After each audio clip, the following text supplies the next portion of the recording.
Hey guys, my guest today is Lonnie Mayne. Lonnie's gotten to be a really good friend of mine since I've moved to Park City and basically has become a bit of a mentor to me. Lonnie has a company called Red Shoes Living, and he is an executive coach for companies like Nike, Starbucks, some of the biggest corporations in the world. He's the guy that the execs go to when they need to work on culture and making their company work better. I'm really excited to talk to him today. We've got some fun things to share, so I hope you enjoyed as much as I do. But before we get started, I just want to give a huge thank you to our friends at Park City TV. They've graciously allowed us to use their studio, their equipment to record this and make it look so much better than it would have in my basement. So to Danielle and the crew, thank you so much. If you don't live in Park City, go to parkcity.tv. You can stream it live there. They've always got great content, a bunch of really cool mountain town stuff. If you're somewhere hot and you just want to get some nice mountain skiing culture, and that's the place to check it out. Also, I got to plug my own company, Uncharted Supply Co. That's why we're doing all of this. You know, at Uncharted, we build personal preparedness products to help you navigate life every day. If you get a chance, swing on over, unchartedsupplyco.com, or you can follow us on Instagram at Uncharted Supply Co. And Park City TV is at Park City TV. So thanks to Park City TV. Check out Uncharted Supply Co. Here's the show. All right. Well, Lonnie, thanks for joining us. Absolutely. The Uncharted Podcast. It's a bit of a new endeavor for me, but you were definitely on the short list of like, who do I call to get going in this? You've got your own podcast. I do. Yeah. We have a lot of great conversations. I'm like, this should be pretty interesting, pretty easy, and pretty insightful, I think. So Thanks for having us. I know you had a busy day. You know what? It's great to be here, man. Anything for you. I use that a lot, actually. I always call you. I'm like, dude, I need you to talk me through what's going on here or there. I think if I have a mentor in town, you're probably it. So I appreciate that. Thanks for that. But I think I've learned a lot, and I would love to share that with whoever's listening here too. For people that don't know you, you know, I went to your bio. I can read it here, but I'd love for you to tell me who you are too. But your bio says you're an internationally recognized keynote speaker, an executive leadership coach, some of the largest and most influential brands and leaders in business today. Yeah. So who's Lonnie Mayne to you? Well, if I strip all of that LinkedIn profile stuff away, you know, I'll start here. In a little bit of context, I guess, just to give, you know, those listening in where I came from. But it was 18 years of corporate America and doing acquisitions and turnarounds and working with different, you know, leadership teams. And in that journey, what I really discovered was that there was this incredible human spirit at the center of all of that. And that most people were in a career that they really didn't want to be in for the most part, not everybody. And so as a leader, it was how do you inspire people to achieve the goals and objectives of an organization of which is sometimes uninspiring, you know, growing revenue and reducing costs and all this stuff. And so that's where this concept of Red Shoes Living started. And I left corporate to join a small tech startup. Good friend of mine that started this business and persuaded me to join.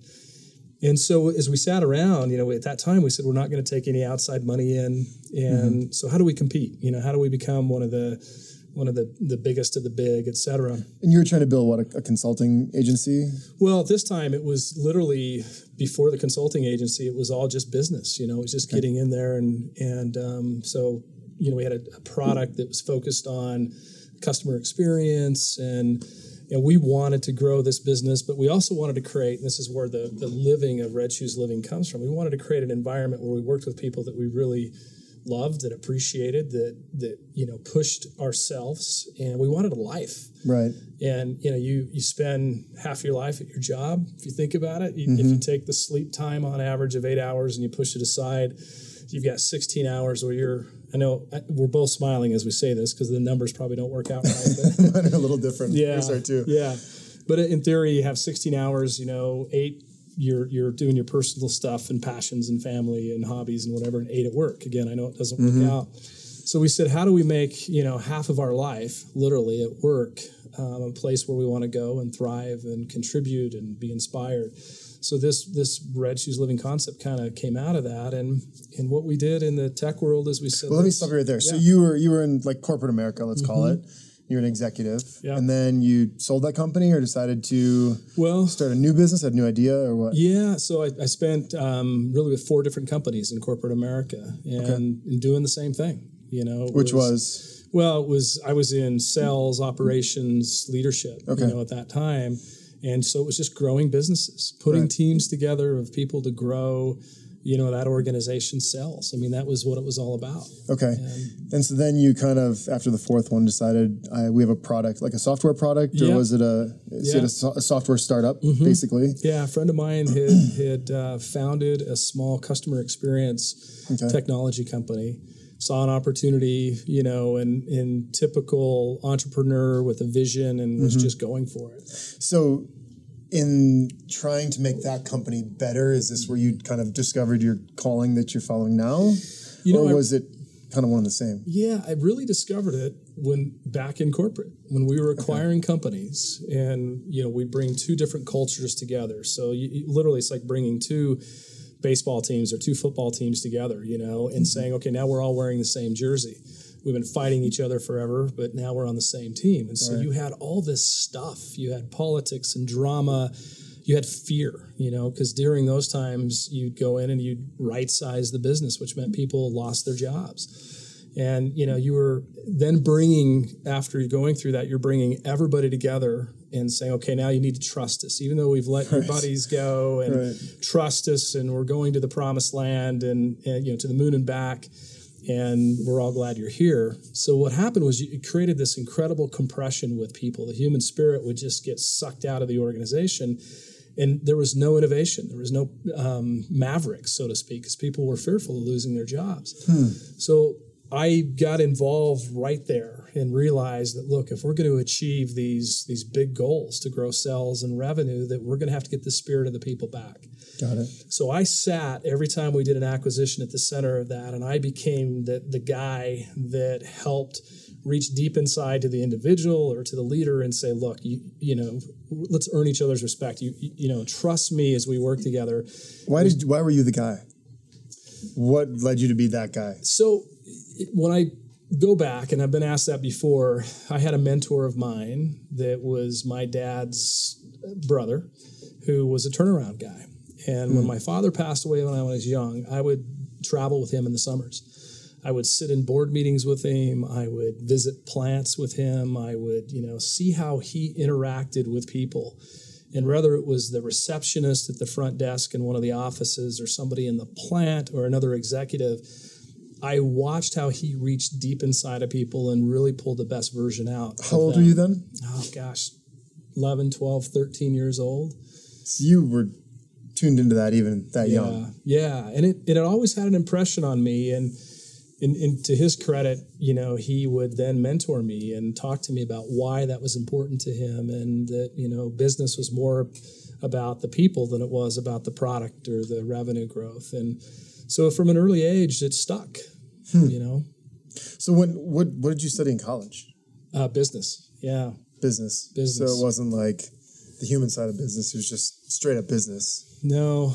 And I think maybe a little bit of an old soul just because of losing my father and growing up quicker than everybody else. And how old were you when that happened? 10. I was 10. You were 10. Yeah. And it's worth noting your dad was a professional wrestler. He was. Yeah, it's great. And a crazy professional wrestler at that. So and I can't remember if you told me this or I read it, but like Andre the Giant would come over for dinner. Yeah. Like it was like that. Yeah, he used to stay at our house. So Fessig from The Princess Bride. Yeah, right. Know him. He would come over to our house and, 7'4", and back in that day, it was the 70s. He had this huge afro. So he looked like he was 8 feet tall, but an absolute gentle giant. And so I had really, by the time I was 10, all these crazy experiences. And I thought the world was all about professional wrestling. And, sure. And I thought that everybody's buddy was Fessig, and and then I quickly realized after my father passed and got older that was a really unique experience that I got to have. And by the way, speaking of that, not only was my uncle, my dad's oldest brother, a mentor, but my father, up until the time I was 10 years old, he had the same mentality. And that was, back in those days, you wrestled as either a good guy or a bad guy. There was a heel, and my father was one of the best bad guys you've ever seen. I watched, him throw a little lady's cane across the ring that was trying to hit him with his cane, and people would go crazy and they'd want to attack him.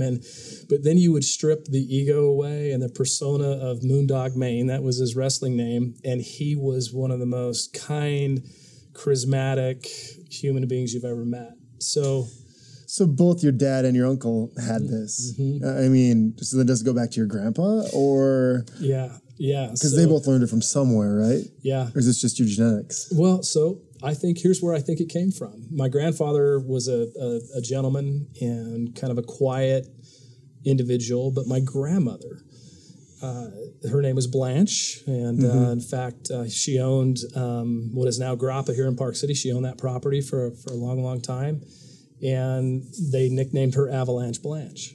And she welded ships in World War II, and probably a woman that I was afraid of because I never wanted to disappoint her. But this is what she used to tell me, and clearly told my father and my uncle.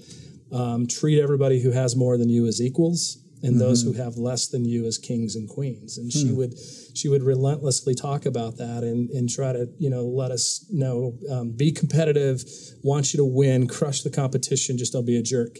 Yep. And take people with you along the way and keep your ego in check. In fact, right before she passed away, she asked me what I wanted for my birthday. And I said, what, Grandma, I'd love something personal from you, maybe a book with, if you'd write something in there for me. So she did. She gave me a book, and inside of it, I remember opening it up on my birthday, and everybody's around, and they all kind of know that there's something written in there, and I'm so excited to read it. And I basically open it up, and it's a whole note to me telling me the rest of my life I needed to keep my ego in check. Oh, no. and I remember at that time thinking, gosh, am I really that? Right, but she wanted the human being to be the human being, and she understood leadership. I think she came from the greatest generation, and she wanted leadership to be the way I think it should be today. I was just talking to my friend Nate Wessel on a different podcast, and he's one of these guys that just doesn't take no for an answer. And we did a lot of building in Iraq of skate parks and stuff, and we'd show up places that didn't have wood, and you'd make a skate park, right. And I was like, where did that come from? And he's like, my dad. And when I think about like a lot of things that I like, the reason I work long hours, whatever, it's weird. It's like how much influence that can have, right? It's like it gets ingrained in your DNA. Yeah. It's not even so much like, oh, they taught me something that I didn't forget. It's like it's a part of you, right? Well, and it's interesting you bring that up, because I was with an executive this morning and we were chatting about this very thing, how the world has changed, and I like to think I'm progressive, and I need to grow and adapt with the times. I think that's important. But one of the conversations we were having was what you just said, and that was I was taught to be resourceful. And, in today's world, a lot of people, if they don't have the right computer, or they don't have the right tools, or they don't have the right time, things just stop. They don't get done. Well, that even goes back to, not to change the subject, but like to my company. It's like people have forgotten how to, I don't want to say MacGyver because that's an extreme version, but people are like, Uber doesn't work, I guess I'm not going. Exactly. It's like getting that bad, right? Like Amazon Prime's down, my life sucks. Yeah. And so then when they have a flat tire in the middle of a snowstorm, you can imagine how much that affects people. Well, right? and so you're dead on with that. And you know what? Sometimes one of the pillars in Red Shoes is awareness. Just means you have to be aware of when you fall into that, right? So I fall into that as well. I mean, I've had that experience of Uber's not working and what am I going to do? Right. But when you really dig down deep, so this philosophy and the concept and everything, that's part of it. It's, look, let's be resourceful, because when you're a startup, and you know as well as anybody, you duct tape it, you MacGyver it, you figure it out, and that's what makes you good. Like you said with the gentleman that you had on the podcast earlier, you don't take no for an answer. And I don't know that is taught as much as it used to be. It doesn't have to be. Yeah. Because people have more time than money anymore, or more money than time, sorry. So they just throw money at things to fix them. Right. Let somebody else fix the car or call AAA. Yeah. That's wild. Well, I think there's a responsibility too, as I think about it, where people get really relaxed with what I call respectful leadership. So I'll give you an example. I was late to this podcast. That's disrespect, right? It's disrespect of your time, and I was so disrespectful. Everybody, I was like, everybody's here. Well, but I'm hard on myself that way because I can't be a hypocrite, because I actually talk about, look, it's important to show up for people and show up on time. And if you make a commitment to honor the commitment, it's something I talk about with my children all the time. Like, honor your commitments. The simplest commitments, I think, are critically important to honor. Yeah, my grandpa always said, my word is my bond. Yeah. Always says, I should say. Right. But that's one of his favorite sayings, and he's a living example of that. Yeah. That's interesting. So why red shoes? Like, what does the symbolism represent? Yeah, so it's a funny thing, and but it becomes catchy for people and companies, so I don't even wear the red shoes until I'm on stage, because I don't want to make it too much. But the concept of it is to stand out for the positive in everything you do, from how you work to how you live your life. Just like a pair of red shoes stands out when you put them on. I mean, so did your dad wrestle in red shoes? He did. Is that the, like, in your mind when you see it? It must have been in my mind. Subconsciously. Yeah, but there was a time when the philosophy of red shoes has been with me. And by the way, it evolves and perpetually gets better because people make it better. So to this day, what concepts and frameworks we've put in place that we know are successful and solid get better because somebody like you will come and say, I really like this, but I also think if we add this component, or I've had this experience and maybe add that component. So it's this, perpetual model that continues to get better. But in one of the organizations, my children bought me a pair of red Van tennis shoes to keep their dad cool as he aged. And I wore them to work one day, and I was meeting with a group of our leaders, and I said, look, if we're going to compete, we're not the biggest. We may not even be the baddest, but we're going to stand out. Right. And the marketing guy looked over at me and he goes, just like those red shoes. I go, that's right. And it stuck. So leave it to the marketing guy, right? Of course, right? I actually counted before I came. And this is all before, I haven't bought any since I met you, but I have 9 pairs of red shoes in my closet. See? I think it's because I went to Wisconsin, for college, and so everything's always kind of red, and our company's red. But I was like, man, that's really funny that, like, if there's one color that shows up in my pile of shoes, it's definitely red, which I love. Well, it's fun. It's been fun, right? Yeah. And what happens in organizations as you think about this, there's all kinds of programs that people come to an organization with and say, look, if you follow this framework or this philosophy or whatever the case, what we wanted to do with red shoes is all of that. But then we wanted something that people would take home with them, and live their life in a way that stands out. So I've had to be careful in how I talk about this, because from the stage, I've talked about, living your life in a red shoes way and putting yourself out there and living your dreams, and, you're never too old. And I've had people come up at conferences and say, I'm going to quit my job. I'm like, no, you can't. Please don't do that. It's going to put me in a bad spot. But I think people, a lot of us, at least for me, I'm still 10, 11, 12, 13, 14, or in college in my mind. And we go out into the world in these environments that they're not exactly where we thought we'd be. And so the reason it resonates with people is it wakes them up, and it gives them a framework and says, look, don't stop living. Keep living. Right. Stand out. Be a good human being. Be fiercely competitive. Make all the money you want to make. Be inclusive. Give back. And so. Yeah, I think people think that, like, you have to be one or the other, right? You have to be this, like, total cutthroat dude to make money, or if you're a softie, you're going to get trampled. Right. But that's not always the case. No, and to that point, I get the opportunity to work with executives on a one-on-one basis now.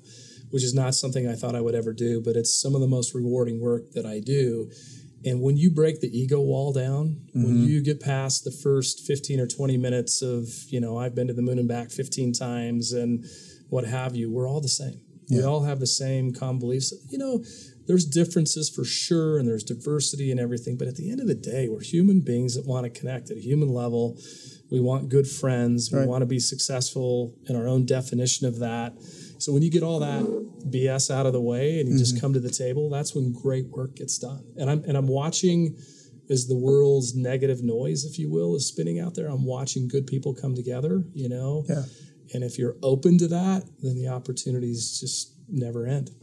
So your company is Red Shoes Living, and you guys, so how does that work? I'm an executive somewhere, and you've worked with the biggest, like Nike, I think you've mentioned, Starbucks. Did you mention Starbucks? Yeah, we've had a number of major brands. I mean, I think I always think of like the guys at the top of that as being the top of the food chain, where it's like, they must have all the answers because that's why they're there. But I'm really curious what that interaction is like with people at that high of a level. But what's the process? So people find you, they know you from your past, your resume, I guess. Yeah. And then they call you and they say, geez, we've got a problem here. Everybody's moping around. And I mean, is that how it works? Or like, what are usually the indicators that can get somebody to pick up the phone? Yeah. So the model, it's all been referral for me. And I think as people work with me, and it's bringing different experiences to the table, just to be clear, because I will learn as much from somebody I'm working with as they will potentially learn from me. And I take that approach to it, so it keeps my ego in check. You know, I mean, even you and I, as we've chatted as friends, and I mean, I learn 10 times as much from you as you may learn from me, and so I've kept that mentality for a while. But how it's really worked is, you know, when I finally decided the fifth pillar of Red Shoes is putting yourself out there. And when I was at the tech company, I had somebody come to me one day and say, Lonnie, you know, a lot of people want to hear the message. They want to know what makes our company different than everybody else because they can feel it, right? So I would go out and I would talk to the executive teams and tell them how we did it, how we won McDonald's is an example, you know, over 20 other vendors. And I would describe it as this Red Shoes philosophy. So then people would say, would you come speak at my conference? Because we want to thread that philosophy into our current culture. So we don't take culture out. You know, it's one of the reasons why we're so busy is people are saying, just come and help us reignite what we do. So the keynote speeches have been a big part of that. Then what happened was, you know, people would say, clearly there's more behind it than a 1 hour keynote. Would you be willing to work with us on a longer term basis? So what we decided to do was take the framework inside of an organization, but in a disruptive way, if I can kind of use that language. And we said, we're not going to charge you millions of dollars and work with you for 4 years. You know, we're going to charge you something that makes sense, and we're going to come in there for 60 to 90 days and work only with your leadership and executive team, number one, every other week for, you know, a certain period of time. And we're going to start there. And in every case, 100% of the time, we reignite teams. And so the idea was, can we get a company to go to the next level, or a leadership team that is already doing amazing work? Right. Can we dig deeper with that? And we use this philosophy to do it. And then the byproduct of that has been, you know, somebody inevitably in every meeting I'm in will come to me and say, hey, do you work with people one-on-one? And so we've created a space to do that. Or we've got a new leader that's young and up and coming that just joined the leadership or executive team. Would you work with that individual? Got it. And that's been the model. And so it's all been word of mouth. And we've created a criteria that says, look, if you will follow this criteria respectfully, we will work with you if it makes sense. And just to give you an example of that, one of the criteria is the CEO has to be in all of the meetings we have with the leadership team. Interesting. And on occasion, you know, they're busy, right? The whole team's busy, but once we get going, what it becomes is a place for them to come to get re-inspired. And this is the way therapy. It is. And it's there again, it goes both ways. But what happens, you think about this, we have to get our sleep at night. We have to eat. We take vacation. We recharge. You know, if for those that are religious, they go to church on a regular basis to be nourished and to learn. And it's who we are. So in business, it's the same thing. And sometimes having somebody come in with a little different, you know, framework could get people to think in a different way. Yeah, I always when people ask like how business is going, the analogy I always give is like, I feel like I like handmade an airplane and it's going down the runway and it's like you get liftoff, but if you just keep it's like little 1 degree turns and the thing will get more efficient or fly higher or go faster. And it's sometimes you're like not that far off. Yeah, it's like a 1% thing, and all of a sudden the floodgates open. In fact, that your comment on that haunts me sometimes. Because I think, gosh, wait a minute, you know, this is really hard. What we're doing is really hard, and we're banging our head against the wall, exactly that. And then I start thinking, but what if we're that close? Yeah. And I think as an entrepreneur, what I've learned about myself, and you don't know until you become an entrepreneur how far you're willing to go.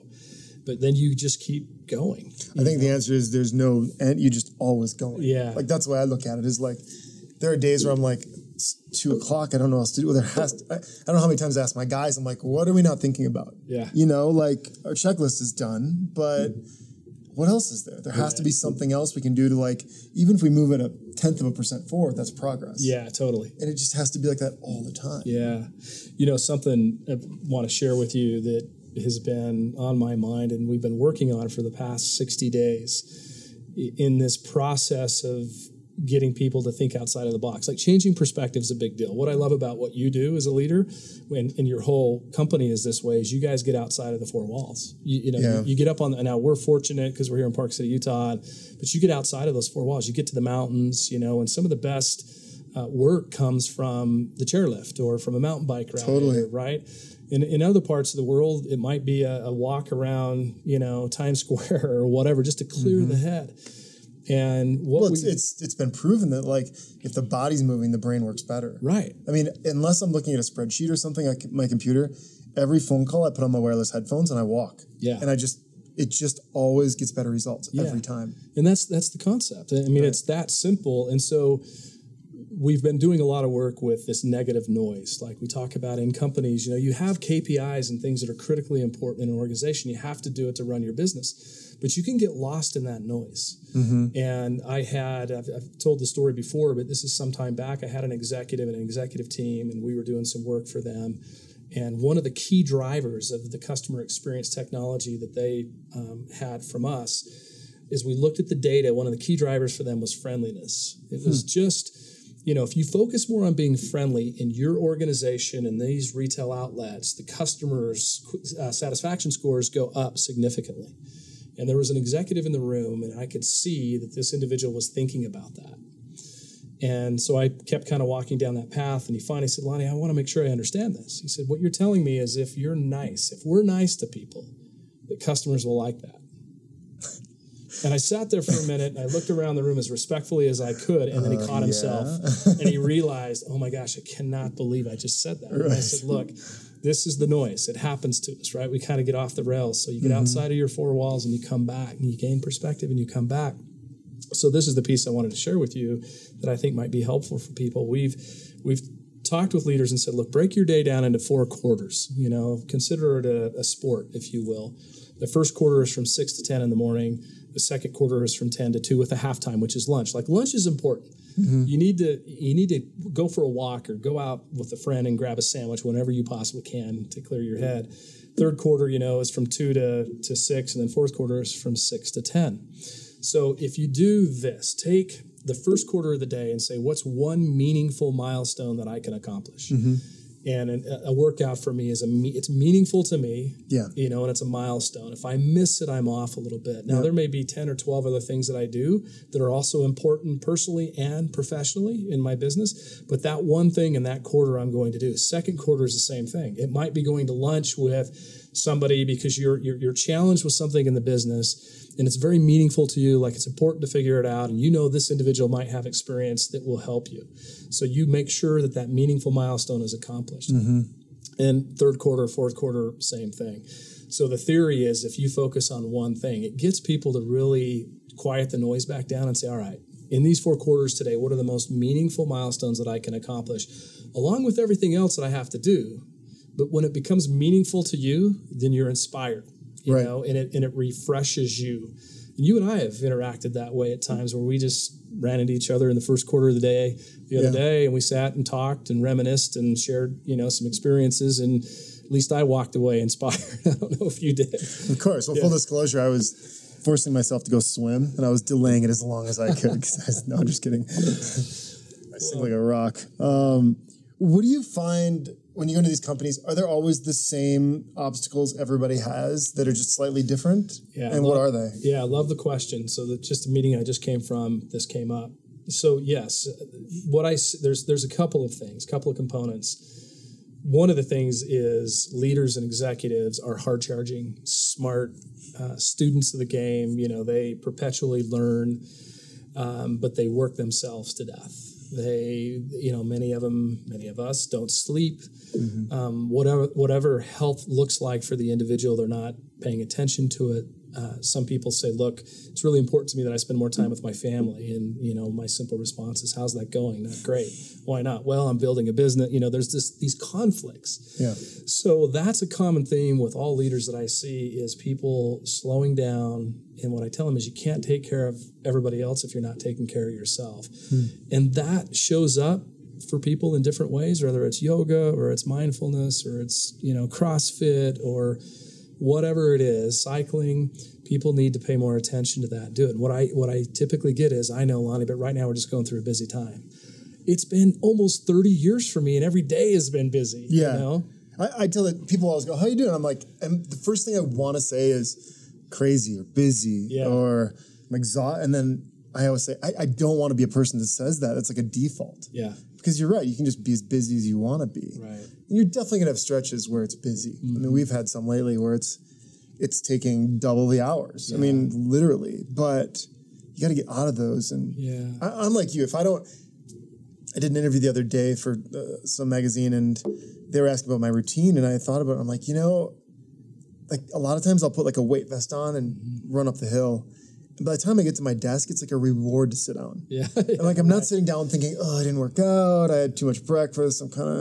It's like you sit down and you feel so clear.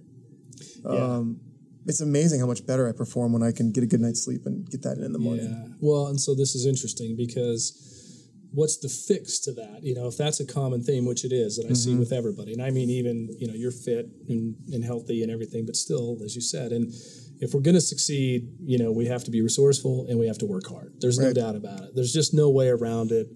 And, I hear people say work smarter, not harder. I think it's both.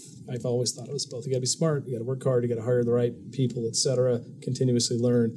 But the other piece of that is that sometimes, so part two to your question would be a sense of community is the other thing. Leaders, it gets a little lonely at times. You've got your core leadership team and you confide in them and trust them. But then there's things that are just personal. And so I see that a lot where people just want to talk about something that they've never been able to talk about with anybody else, and it's bothering them, whatever that may be. So the sense of community and leaders coming together, especially today, is more important than I've ever seen it. And I'm seeing more collaboration, more people putting their egos aside, picking up the phone and saying, hey, Mr. or Mrs. Executive, you may or may not know me, but I need a little help. Would you be willing to help? And here's why. I'm watching people reach through the phone, reach through the computer and say, yeah, let me help you because somebody helped me. And I think it's because there's a need for it at that level. Yeah. And the world is, if you look around at leadership today, there's a lot of negative leadership. There's incredible leadership, but there's so much negative leadership out there. People throwing each other under the bus, and they're doing it on Twitter and here and there. It's like, stop. Right. Stop it. So a sense of community, a place for people to come and say, look, man, I just need a little bit of nourishment. I need just a little bit because we're acquiring a company. We're launching a new product. We lost a piece of business, and I'm dying. And it's just that. So here's a question for you, a personal one. Yeah. Like one of the things I've always struggled with is when I'm in a leadership position, I very much, whether it's because of just being in athletics my whole life or whatnot, but I look at it very much as like a team, You might be like the captain of the team, but I think where I've struggled before is like, where do you draw lines and where do you like I've hired a lot of friends in my life, and people I don't know, but I like to think of them all as friends and family. I feel like we're like SEAL Team 6 and we're all we have to be tight-knit and we have to work together and we have to trust each other and we should be able to have fun together too. Right. And then I've had other people say, well, you have to create some separation because a leader has to kind of, I don't want to say lone wolf, but he has to be out in front or whatever. Like, how do you answer that question? Like, what's the right balance, or is it different all the time? So I think there's a definitive answer for all of us at some level, right? But my feeling is that leadership is truly getting people to believe in something they can't see at some level. And in doing that, you have to build trust and confidence, and it gets complicated because then you have to create an environment where people can be the best version of themselves, where, you say, look, go to the edge. I want you to go to the edge for me. And I'm going to create space for you to do that. I don't want compression. I don't want fear. And if you go to jump and I think it's, catastrophic, I'll pull you back. But they still need a leader. And so my direct response with that is I think that the line has changed. And I think as a leader, I have changed.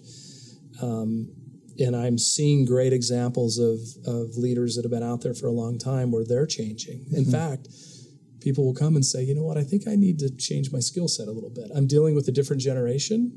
They were brought up in a different way. Yeah. And yes, I have principles and I have work ethic, the things where we kind of opened up. But yet, there's a generation now that wants to have great experiences, and they don't all really want the big houses and cars and corner office. They want something different. Right. And I don't know that I quite understand it, but I need to. So again, back to your question, it can be complex, but I think leadership is leadership. People want a North Star. They want somebody they can trust, that, they can follow. Good leader knows how to follow. And I think there is a crossover where it gets more personal. We're spending more time working and collaborating than we ever have before. And, another sign of companies that are in trouble are ones where leadership doesn't understand their people. And when I say that, and I don't mean to get personal or intimate, but I mean you really have to know where people came from and why they behave the way they do. What makes them tick. Right. So if you're going to be a leader today, you have to raise your standards, which means you have to know me on an individual basis. As much as I'm willing to give to you and where appropriate, because there's a whole level of privacy and appropriateness here, you need to get to know me. Because how else are you going to inspire me or help me get further? And then I think it's all about what your vision is for the company. What's the objective? And this is another area I see people get lost is they don't know their objective, or they set an objective that's uninspiring and they ask everybody to get there. Right. So, maybe I'm bouncing around a little bit on that, but I would tell you that as I've tried to evolve and I've seen other leaders evolve, leadership is still jumping on the horse and telling people, look, this is where we're going. Right. And if that's 15% of the time, so be it. And the other time people are giving you inputs and saying, you know what, maybe we shouldn't get on a horse, maybe we should fly or whatever. That's great. But 15% or whatever percent of the time, you have to kind of get on the horse and say, this is where we're going. If you waver at all, then I think people get scared. Is there a quality, like you've worked with leaders, executives, those words are probably interchangeable, but is there one quality that you always see with these people? Like, can you pick them out of a crowd where you're like, where they're in the right position or they're not? Or you see somebody and you're like, man, you are not optimized right now? Or what is it? I've read the books. I can't remember if it's Peter Thiel. There's one book where they talk about, I don't think that's the book. It was different level leaders, basically. And like they studied all these companies. Yeah. And the ones that succeeded, all the exact same kind of leader. Yeah. I'm kicking myself because I can't, maybe what I'm talking about. Jim Collins. Yeah. That's it. Yeah. So like, do you agree with that? Do you think people can learn to be in that role? Like how does somebody get there? Because I'm sure somebody's listening and going, I want to be that person. Right. Like what are the traits I need to exercise and get better at to get there? I think if you consider what I was saying about how we're different as individuals, we've had different experiences, maybe different role models as leaders. So I think you actually really have to come at it in a different way with different people. What motivates me to be a leader is going to be different potentially than what motivates you. So you have to dive a little deeper. But here's what I see. You see the new leader that's coming in that might be a little fearful, very confident, which I think you need to be, but maybe a little too confident. And so all of a sudden what becomes important is the title, the office, how many people report to me, all of that stuff. And that's noise. That's negative noise. And so what comes out is not a great byproduct, and people don't know how to relate to it until that individual starts to realize you have to earn the respect. You have to build the trust. And to do that, you have to be willing to, the old school way, dig your own ditches, and you have to stick up and give people credit instead of taking credit. That's a big deal. So I would say that's one end of the spectrum, and sometimes that carries over for a long period of time, and people can be successful, but you're burning people out doing it. And I'm not sure you're really happy as a human being when you're that way. The other side of it is where people have graduated. They've been a leader so long, that they're sitting there and they're managing, they're not leading anymore. And I think both of those are incredibly dangerous. It's like a bit checked out. Yeah. I've been there and I've seen it all. Well, let me tell you, as a leader today, if you're not continuously learning from the best and reaching across the table and asking for help and being open, you're getting passed up on a daily basis. Right.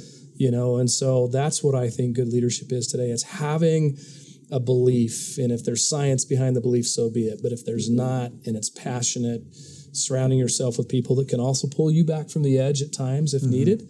But it's leadership. You look at your own organization that you've built today, and you had a vision, and people want to know that you still believe in that, because if you don't believe in it, then they're not going to believe in it. Right. So there's a lot to it, but at the end of the day, those people that I talk to say, look, I would do anything in the world for that individual because I trust them. They see me, they understand my story, they believe in me, and they make me better. Right. They hold me accountable, but they make me better. And I don't want to disappoint them. That's when I think you've got a great leader. Yeah, trust is huge, right? I mean, if I think of the people that I would follow off a cliff or whatever, right, it's 100% the people I trust. You know, if I don't trust somebody, it negates everything else. Yeah. Yeah, that's interesting.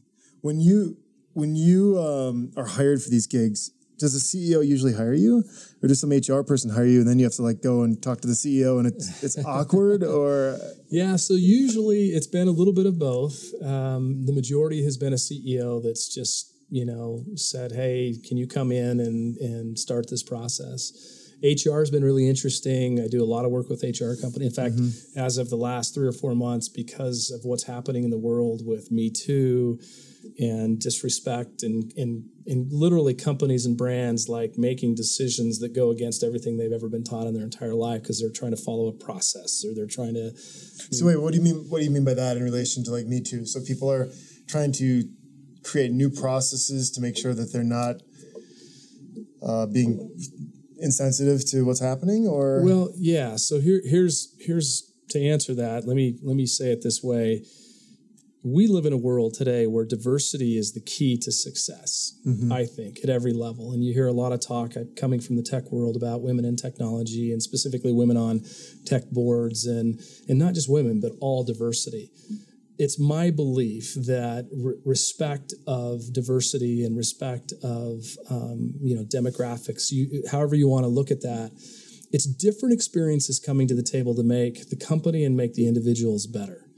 And so being inclusive is, I truly believe, the secret to success. And so with everything that's happened in business as well as outside of business with disrespect, I brought up Me Too just because companies now are saying, look, we want to do this right. Right. We want to treat everybody with respect. And because of diverse leadership, we want to give everybody the chance and the opportunity to go into this role or be the best version of themselves. And companies are serious about it. People are fed up. They're like, there's no more disrespect. No matter where you came from, what age you are, what your sexual preference, none of that matters anymore. What matters is we come together as a common group for a greater good, and we support each other and become each other's advocates. So that's I get pulled into a lot of those discussions just to kind of reset, because Red Shoes is about respect. Right. Kindness and respect is one of the core principles there. It's not saying be warm and fuzzy and not hold people accountable. And no. It's not saying any of that. It's just saying don't be a jerk, be respectful. And I know that organizations struggle with that. So it's an interesting time, really. I saw a headline today, and I should write these things down. I'm going to get better at this whole podcast hosting thing. But the point was being made. It was a lady that's like Oprah's best friend, Gail something, where she was basically saying there needs to be process to these Me Too things because men are being generally given the death sentence right away. Yeah. And I even think if we watch this last election cycle, the power of suggestion is so powerful. Because I'll go back and see my grandparents who live in Wisconsin, and they'll be like, "Oh, well, I saw that this guy did this," and it's like, "Well, that was actually proven false. That was just an accusation." Yeah. And then that person's compromised because the headline's always bigger than the follow-up story that isn't as interesting, right? Yeah. I mean, to me, if I was running a big company, which I'm not, that would be a really scary thing to navigate. How do you respect people and things that could have happened and have that culture, but also make sure you're not jumping to conclusions and compromising somebody else? I try not to talk about brands in these podcasts, but I want to mention one. I'm going to talk about one with Starbucks. Starbucks just went through scrutiny, for poor decisions that were made within, some of their locations. And how they responded to that. There's other examples of this, but how they responded, I think, was really remarkable. They responded quickly, in my view, and they're serious about it. And I've worked with Starbucks, and I've been to their headquarters, and I've met their people and leadership team, and they really care. Like at the core of who they are, they care about their people, they care about their customers, their environment, their experience, and they've realized it's not a destination, it's a journey. So they're going to make mistakes. When you're that big, you're going to have people make bad decisions. And it's your response to that. But they did some training where they shut down all retail locations. I saw that. Yeah, I mean, that you think about the cost of that. But what they do is they look at the cost of that in relation to, being the best version, of themselves. And I know one of the components they talked to their team about was, look, we're all diverse, we're all different with different experiences. We all deserve respect. Right. Everybody has a story. You need to learn more about the stories of the people that you work with, as well as the customers that are coming into these locations. I think it's beautiful. I think it's remarkable. So there you've got... But very hard to do at scale. Oh, my God. Yeah. And how and I won't go into the details of how they did it, but they did it in a very elegant way, utilizing technology and bringing people together. And I followed up with some people, about what did you think about that? And it's enough training to really get people reset. Now, here's the key. I think you have to continuously... You have to make it stick. You have to make it stick. And to make it stick, you've got to keep quieting the noise down. You got to give people something, a framework, a process to go back to when they get lost. And not to plug, again, what we do. That's what we've done. We've made it very simple. It's 5 things, and we say apply it to your business, apply it to leadership, apply it to customer experience, apply it to company culture, and apply it to your life. It's the life component that makes it all sticky and work for us. And so, again, you've got some superb and incredible organizations. Nike's another one. And now I'm mentioning all kinds of brands, but Nike is, they're resetting. They're big and they're strong, and they've had a lot of business, but they recognize they have to continuously improve and evolve over time, and they do it on a daily basis, and they're committed to it. So that's the difference. And then you've got the opposite, I think, out there. Companies that are just saying, no, let's just grow the business to make money, and poor decisions are being made, and they're saying, well, we're still making money. Right. So we're okay. We must be okay. They're okay until 10 years down the line, and they are suddenly 12% down instead of 1.2%. Right. And it's big. Yeah. And then heads roll. Right. Exactly. So what's, I could talk about this forever, but what's the future for Red Shoes look like? Are you going to continue to kind of keep it a high touch, Lonnie going into places thing? Are you guys building out programs that people can, if it's software based or education based, or what's the goal for you? Yeah. So thanks for the question. We've decided that we only want to work with those that really are committed to it and want to work. So I think we will always be, to use an old term, tip of the spear. But what we're getting asked for now is what you just said, and that is some online content where, people can go on a regular basis to be nourished, if it's not us coming in. And then we're expanding what I call the middle piece of the business, where we're getting people up to speed that can go into an organization that love the philosophy, that have lived the philosophy, senior level people that can now work with companies 60 to 90 days to thread it in. So that will be the business that we scale. For me, the executive side of it will always be private and small. The keynote stuff, that's where it starts. We've said in 1 hour we can re-inspire an entire organization, and we'll hit a high percent of those people that'll never forget that 1 hour keynote. And we've built it that way so people can take that framework and they can take it back to work and take it home, and they will never forget it again. So that's where we're headed with it. And there's one other thing I want to say to that. I've been pleasantly surprised. We've had companies come to us that you wouldn't expect that say, we understand the philosophy, we think it's timely for us, and we want to deploy it. And there's been a couple of times where I've said, I'm not sure you're ready. And that's why we created the criteria. And as we went through the criteria with the companies, they said, no, we're ready. We're committed to everything you've asked us to do. We'll do our part, you do your part, and let's go. And I won't mention brands, but it blows me away, the brands that are kind of coming. They're not the ones sometimes you would expect. Wow. But they're competing. They care about their people. They want a better life for their employees. And so one day I want to talk about that, because one of the things I tell these companies is, look, having experience with the big brands and their cool cultures and great leadership, some of these organizations are smaller and they're unique products, but they are competing with the Apples, the Googles, the Nikes, the Starbucks, and they're serious about it. So it's kind of back to your point. If organizations aren't waking up to this today, somebody can grab it. Somebody can grab it. And I mean, that's what you're trying to do and what I'm trying to do, and so that's the key. Very cool. So, okay. If somebody's listening and they're like, give me one thing to focus on, like for now, like what's the one thing? I have a small business or medium-sized business and I love this, and I might call you at some point, but like I'm fired up. I'm going in tomorrow. What's the one thing I should like think about? Yeah. So this is hard for me because there's 5 components, so to honor your question on that, you could tell me that's not the right question. No, it's just the philosophy there. It's a linear thought process in terms of how the pillars work. And, well, I mean, a chair doesn't work without 4 legs either, so maybe that's the answer. You know. Well, but I do think what I'm seeing is, so the first pillar, if I may, I'm just going to give you the 5 pillars. It's awareness, it's kindness and respect, it's gratitude, it's everybody has a story, and it's put yourself out there. Now, that's just at a very high level. We take that philosophy and we deploy it with a framework into the 4 areas that I talked about. Mm-hmm. But here's where I think the answer is, and that's in the first pillar of awareness.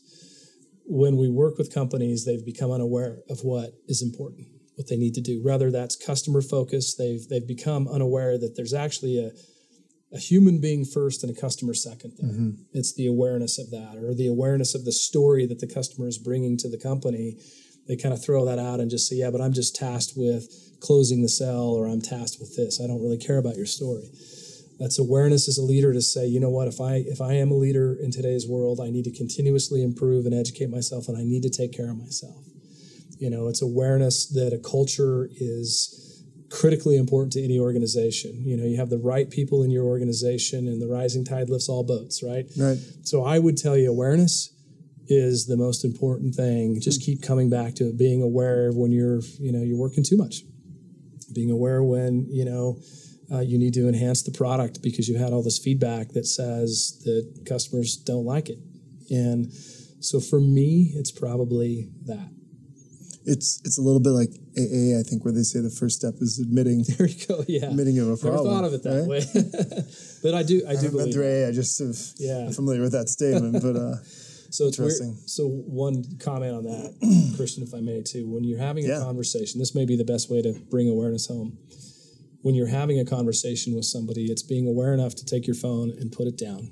And if it's a 10 or 15 minute or 30 minute talk or whatever, and completely listening to what the person is trying to tell you. Mm-hmm. And it's not thinking about talking and what you're going to say in response to what the person is saying. And it becomes a pause. It becomes a point of slow down a little bit. And this is what I see executives do. Tell me a little more. Tell me more about this. That's interesting. And, and it's saying, let's drill down a bit. Mm-hmm. And so good leadership today is not always saying, this is where we're going 15% of the time. This is where we got to go. And I'm taking us there with your help. But it's also sitting down and saying, tell me more about what you just said. I want to make sure I'm completely understanding. It's being aware when you're late for meetings and calling yourself out and saying, you know what? I realize there's 15 people in this room and I called a meeting and I'm 10 minutes late. That's disrespectful. I'm aware of it. Yeah. And awareness is half the battle. Anyway. Cool, man. That's a good stopping point. Thank you. Thank you, man. It's a pleasure to be here. And where can people find you? Like, what are the Instagram handles and the websites? And oh my gosh, give me all those. Know all that stuff, right? So, I'm not anti-social media. Should I pick up my phone and look them up quick? Well, I'll tell you, here's what I would tell you. So the website is, redshoesliving.com. Okay. And then Lonnie.Mayne, at Lonnie.Mayne, you can kind of hit me from anywhere there. So Instagram's at Lonnie.Mayne. Instagram is there's Red Shoes Living Instagram and then a Lonnie Mayne. We kind of keep both of those going. And we'll put those in the notes and stuff. Different content. Right? Yeah. Yeah, but cool, man. Yeah, thanks for having me on here. Thanks for doing the podcast. You're helping a lot of people. I appreciate it, man. All right. Thanks. Well, thanks. Appreciate it.